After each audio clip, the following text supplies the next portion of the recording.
আজকের ভিডিওটা হচ্ছে বেশ কিছুদিন আগে, কিন্তু অনেক লেট করে আপলোড করলাম। এই দিনটা ছিল রমজানের প্রায় শেষের দিকের ভিডিওটা। তো এই যে ভদ্রলোক দেখতেছেন, এই ভদ্রলোক আমাকে জোর করে ডক্টর দেখাতে নিয়ে যাচ্ছিল। তখনকার ভিডিও এটা ছিল।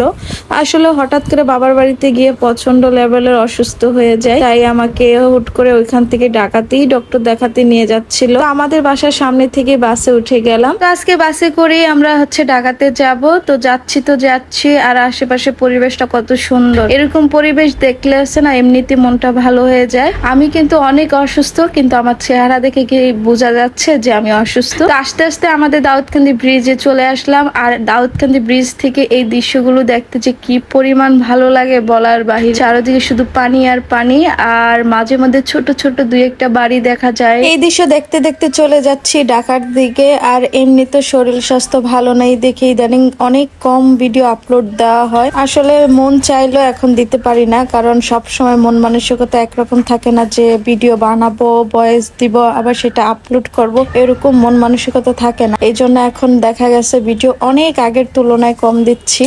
আর পেজের অবস্থা তো 12টা বেজেই গেছে, সেটার কথা না বললেই হয়। কথা বলতে বলতে মেট্রো রেলের কাছে চলে আসলাম। এখন হচ্ছে টিকিট কাটার পালা। আর আজকে এত পরিমাণে ভিড় বলার বাহিরে। আমি এক সিরিয়ালে দাঁড়িয়ে গেলাম, আপনাদের ভাই আরেক সিরিয়ালে দাঁড়িয়ে গেল, কিন্তু আপনাদের ভাই মনে হয় আগে গিয়ে টিকিট কাটতে হবে। দেখেন কি পরিমাণ মানুষ যে আজকে বলার বাইরে। মাঝে মধ্যে ফাঁকা পাই, কিন্তু ম্যাক্সিমামই মানুষ এখন মেট্রো রেলে যাতায়াত করে, কারণ মেট্রো রেলে এখন খুব তাড়াতাড়ি একদিকে থেকে অন্যদিকে যেতে পারে, যেটা গাড়ি দিয়ে অনেক জ্যাম সিগনালে থাকতে হয়। তো অবশেষে আমরা টিকিট কেটে মেট্রো রেলের ভিতরে এসে পড়লাম। এই যে ভদ্রলোক আজকের ভিডিওটা বানাচ্ছে, কিন্তু সে ভয়েস দিবে না, এই তো ঘুরে ফিরে আমাকেই ভয়েস দিতে হয়। আর এটা হচ্ছে আড়ংয়ের বড় একটা আউটলেট, এটাই আড়ংয়ের সবচেয়ে বড় আউটলেট। এটার ভিডিও কিন্তু আমি আপনাদের সাথে শেয়ার করব, কিন্তু সেটা কয়েকদিন পরে। তো আমরা এখন ইফতারের টাইম হয়ে গেছে, যেহেতু ইফতার করার জন্য আমরা এখন জায়গা খুঁজতেছি, কারণ যে রেস্টুরেন্টে যাই সেই রেস্টুরেন্টে প্রচুর পরিমাণের ভিড়, যে আমরা খাবো এরকম কোনো জায়গায় পাচ্ছিলাম না, মানে দাঁড়িয়ে খাওয়ার মতো অবস্থা না। খুঁজতে খুঁজতে একটা রেস্টুরেন্ট পেয়ে গেলাম, কিন্তু নাম বলবো না। বাট